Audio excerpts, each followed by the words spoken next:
Mas, de qualquer maneira, passaram aqui. Eu fiquei com um pouco de pena do Irã, mas não sei se tu tem mais um detalhe pra falar sobre esse jogo. Como eu citei no começo da live, eu não consegui assistir essa partida, né? Ela não estava disponível para assistir em outro lugar. Pra falar a verdade, assim, eles dizem que no Globoesporte.com tem todos os jogos da Copa, só que eu loguei lá, entrei pra clicar, aí tinha lá, assista ao vivo grátis. Aí quando eu cliquei pra assistir, apareceu, você precisa de uma assinatura pra assistir. Então eu fiquei, puxa, é grátis ou não é grátis, meu irmão? Aí acabou que eu não consegui ver o jogo, só consegui ver o gol e a reta final ali, que teve um pênalti sendo reclamado pelo Irã. Agora sobre os Estados Unidos, cara, assim, eu acompanhei o jogo deles contra a Inglaterra e contra o País de Gales. E realmente o ponto forte dessa equipe é o meio, né, cara? Uhum. Porque o ataque deles não é lá grandes coisas, né? O Timóteo Weah e o Pulisic ali são os caras que mais chamam a atenção, mas nem eles são jogadores muito talentosos, né? O EA, a verdade é que se o sobrenome dele não fosse o EA, a gente falaria muito pouco dele. Não é um jogador tão talentoso como era o pai dele. E na parte defensiva também não tem lá muita coisa pra chamar a atenção. Tem o Serginho Dest ali que a gente conhece, mas Dest é aquele cara que surgiu com um potencial de craque e acabou que não foi bem no Barcelona, muito longe disso, mas o meio-campo dos caras realmente me chama a atenção. Tanto que no jogo passado eu também escolhi o Adams como o melhor do jogo, né? Que ele mandou muito bem contra a Inglaterra, cara. Jogou pra cacete. E os outros dois caras também, né? O McKennie e o Musá. Uhum. Então, eu acho, sinceramente, cara, que eles vão fazer um jogo pau a pau contra a Holanda. Eu não consigo ver essa Holanda muito melhor do que os Estados Unidos. Eu acho que eles fizeram uma fase de grupos interessante. E apesar dos pesares quanto às brincadeiras deles com o nome Soccer, a verdade é que eles estão fazendo uma Copa do Mundo que eu acho que poucas pessoas esperavam que fosse ser tão competitiva. Aham. Então a primeira oitava de final que já foi decidida, né? Holanda contra os Estados Unidos. Uma Holanda com pouca inspiração e os Estados Unidos que, cara, eles têm tudo, na minha opinião, pra conseguir amarrar essa partida. Eu acho que tem uma chance bem considerável da Holanda cair. Porque os Estados Unidos teve uma atuação defensiva muito boa na maior parte de todos os jogos que eles fizeram. Eles conseguem ter um meio-campo que não é um meio-campo que é fraco, que é reativo, que é só defensivo. Muito pelo contrário, eles têm jogadores que estão conseguindo controlar as partidas. Tem jogador que tem passe, tem lançamento.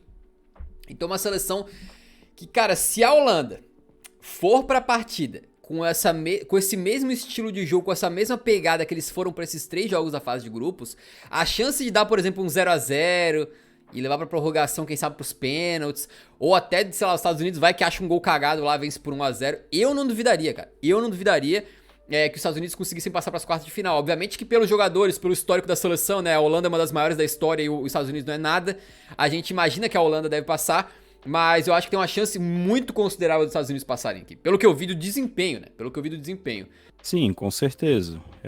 Eu esperava que a Holanda, a essa altura, por exemplo, se fosse ter um confronto entre a Holanda e os Estados Unidos, eu acho que, pelo que a gente via da Holanda antes da Copa e dos Estados Unidos, né? Porque eles não fizeram um ciclo tão interessante assim, né? Nem lá na CONCACAF. Talvez a essa altura a gente poderia dizer que não, a Holanda é favoritaça, a Holanda vai passar por cima, vai passar o carro. Mas vendo o desempenho dos dois, cara, eu não ficaria surpreso se os Estados Unidos eliminassem a Holanda. Pra mim não seria zebra. Se fosse um tempo atrás, eu acho que se acontece uma coisa dessa, acho que geral iria cravar com zebra. Mas depois do que a gente viu nessas fases de grupos, eu não consigo dizer que vai ser uma zebra. Eu, sinceramente, eu acho que é tipo 50, 60, vai, 60% pra Holanda e 40% para os Estados Unidos. E eu acho que é muito louco porque eu não costumo acompanhar muitas seleções que não são europeias, mas a gente viu um jogo dos Estados Unidos, né, contra o Japão. E, cara, foi um jogo que eles não jogaram nada antes da Copa. O Japão controlou e venceu tranquilo o jogo contra os Estados Unidos. E para mim, então, é surpreendente que eles estejam fazendo uma Copa tão boa, né? Inclusive, nas eliminatórias, eles ficaram atrás de Canadá. O Canadá já tá eliminado da Copa. E os Estados Unidos passou com o futebol com vários pontos positivos, né? Então tá, eu não sei se quem vai passar, mas eu diria que é um confronto mais equilibrado do que pode parecer. E se a gente for projetar o outro confronto, cara, eu queria que tu falasse um pouquinho de Inglaterra e Senegal, porque aqui eu vejo um pouquinho diferente, né? Aqui eu vejo o seguinte, uma Inglaterra que teve bons e maus momentos na competição, e Senegal que mostrou muita briga, classificou com mérito e tal, mas eu acho que na hora do pega pra capar, na hora que for a Inglaterra pressionar os caras e com todo aquele talento lá, forem arrancar os gols, eu acho que não vai ser um jogo que a gente vai conseguir ver Senegal jogar muito como conseguiu na fase de grupos, né? Tem que respeitar os caras, né? Eles têm bons jogadores. Vai lembrar, os caras tem lá o Koulibaly, né? Tem o Sarr que também fez um grande jogo hoje. Mas não me parece que esse é um confronto que vai ter tanta disputa. A seleção da Inglaterra pode decepcionar, como talvez decepcionou contra os Estados Unidos, né? Não conseguiu jogar tão bem. Não conseguiu jogar bem, na verdade. Muito pobre no ataque e tal, mas eu acredito que esse aqui, eu diria que tá mais uns 85% pra Inglaterra e 15% pra Senegal. A 85 eu acho que não.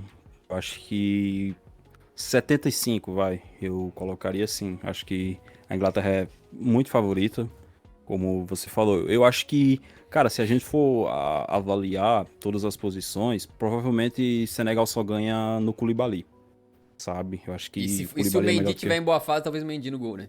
Exatamente. Você falou a palavra-chave. Se ele tiver em boa fase, porque ele não vem fazendo uma boa temporada. Eu acho que, considerando o Mendy das últimas duas temporadas, com certeza ele tiraria o Pickford.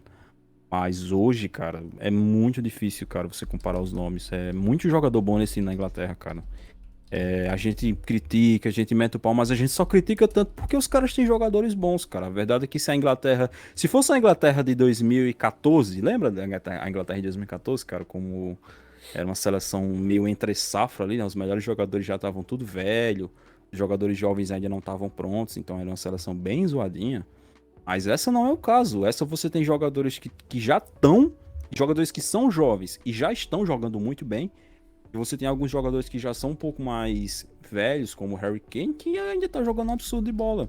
Então, é um time que, em termos individuais, ele praticamente não tem fraquezas. Então, a Inglaterra tem uma boa defesa, né? Você pode falar o que quiser do Harry Maguire, a verdade é que na Inglaterra ele tá jogando bem. A defesa é sólida, a defesa é bem montada. Eles têm excelentes meio-campistas, né? Tem um White no volante, tem o Jude Bellingham, tem o Mason Mount. E no ataque eu acho que é onde eles mais têm opções, né? Então é Saka, Sterling, Harry Kane, Rashford, Phil Foden, até o Jack Grealish. Então é muita gente, cara. Eu acho que se a Inglaterra fizer um jogo bom, um jogo... Não precisa nem ser um jogo fantástico, eles têm tudo pra se classificar. Mas não dá pra descartar Senegal, porque eles já mostraram que tem armas pra competir contra seleções mais fortes, tecnicamente. Aham. Eu vou ser bem sincero com vocês, tô torcendo pra Senegal. Não tenho nenhuma dúvida quanto a isso, né? Muito. Eu quero muito. Eu geralmente gosto de torcer pros underdogs, assim, né? Pros times mais fracos e tal. Principalmente quando é um O time. Tottenham, né? Ih, vou sair da live. Ih. Principalmente quando é um time como o Senegal, assim, que, porra, deu uma torcida maravilhosa, os caras estão conseguindo se superar, né? Então, pra mim, vale muito a pena torcer. Já aqui, quero que os Estados Unidos tome de 5-0 da Holanda, vai ser lindo, né? Acredito que não vai acontecer, mas acharia lindo.